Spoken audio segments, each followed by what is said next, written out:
Good morning and welcome to ER Emotional Response. This is Life Coaching with Ing. Hello, hello, hello. As always, I'm excited to talk to y'all, mainly because we're talking about things that I'm passionate about, which is growth, emotional wellness, relationship building, social connections. All of that tie into each other, and it makes us better people. So I thought that I would start the topic of good habits as a part of the series on habits today. However, I didn't expound as much as I wanted to on bad habits. It was a couple of other bad habits that I wanted to dive into. And I know in the workforce, in your business, and handling your professional affairs, it'll be beneficial. Mainly because there's always room for improvement. No one has yet arrived, no matter how educated they are, no matter how many degrees is under their belt, no matter how many books they read. No one has yet to arrive. So that being said, I'm going to talk about a couple more bad habits and conclude it today. And then next week we'll go over the good habits of handling business and being effective in your business, at your job, in your professional affairs. Another bad habit that I didn't go over is nonverbals. Nonverbals, they can go in a rippling effect in so many different directions. And they speak louder than whatever you're presenting to a group. They speak louder to whatever presentation you're showing at a meeting. They speak louder than whatever contract you have eloquently put together. Nonverbals are key. Very key when handling business. From your attire. I'm not saying you're supposed to dress like the president. However, you should present yourself in such a manner that people are persuaded to address you a certain way. Can you dress any way you want? Sure, you have that free will. However, look at the benefits of tailoring your attire and see how inviting it is to others to make them talk to you in a more professional manner. And so when you look at that, you realize, hey, okay, I can tweak my attire so I be more effective in my business. Another bad habit is your posture. Slouching, walking with your head down, walking all like you're all over the place, like you sloppy. Well, that's just the way I am. That's the way I've been. That's a bad habit. Sit up straight. Look assertive. Look like you're not chilling out on the couch. Look like you're not watching your latest reality TV show. Walk like you bleed success.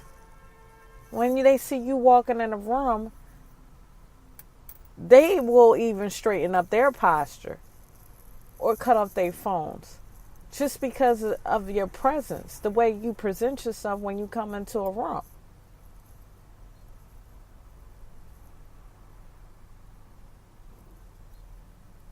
Your eye contact. looking down. Well, it's just more comfortable for me. Because I don't want people to think it doesn't matter. Stop thinking so negatively. Give eye contact. You might be able to address some things. And even if you don't address some things, you might bring up things that other people need to address to you just by the way you are giving eye contact. And then it also, not only when you're giving eye contact, it allows people to feel more compelled to be honest and open with you. Because you look like a real person to them. They identify with that you're trying to build a social connection. And when handling business, rapports are very important. You might not know everybody, but you should present yourself in such a way that people feel like they're building with you. You're not the average Joe Blow or this cookie cut business person. You're personable. You give eye contact. Another bad habit, refraining and keeping your hands to yourself. Well, I don't want to touch nobody. Who told you that was right? Give a firm handshake. Not a handshake like you in the WWF, but a handshake enough that somebody know that your presence is inviting a level of professionalism, a level of sternness, a level of seriousness. These bad habits of walking around, not being assertive, not being confident, sloppy in your attire, it invites a whole nother type of person to your meeting, to your presentation, to your settlement table. Whatever you're doing, some habits need to be tweaked just so you can be more effective, so you can start attracting high-end clients. Because there is image coaching where you are groomed and taught to present yourself in a certain way. So even with that in mind, and I do image consulting, so I'm fully aware of your nonverbals, the way you conduct yourself before you even open your mouth, making a difference. Changing your attitude.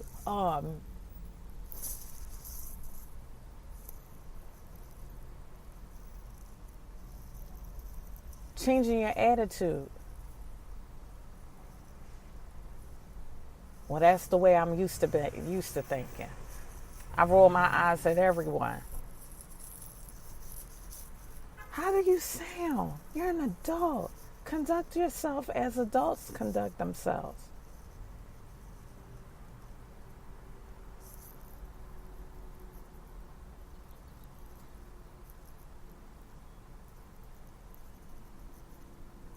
Well, that's the way I'm used to talking to everybody else. They either like it or they don't like it. No, switch hats. Switch hats. There's a time and a place for everything. A time and a place for everything.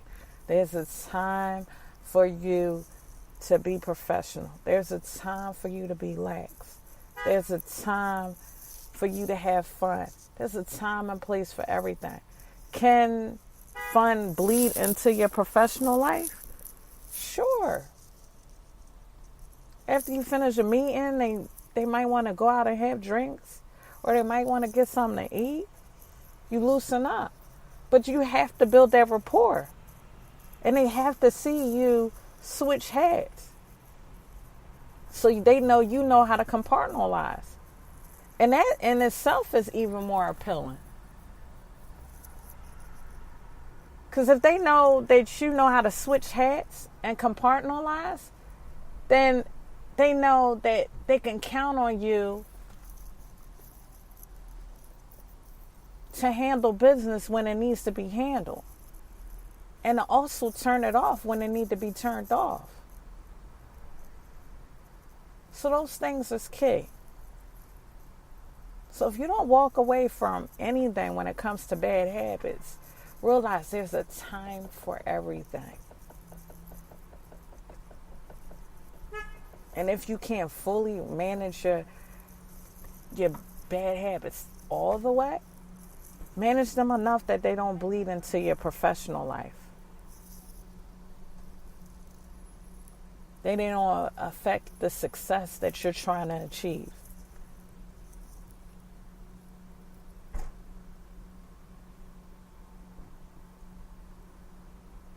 This concludes part 2 of part 1 on bad habits. I just had to dive in a little more and talk to you about that because it's very significant. It's very important. It could be the pendulum on someone sitting down with you for 5 minutes or an hour when handling business.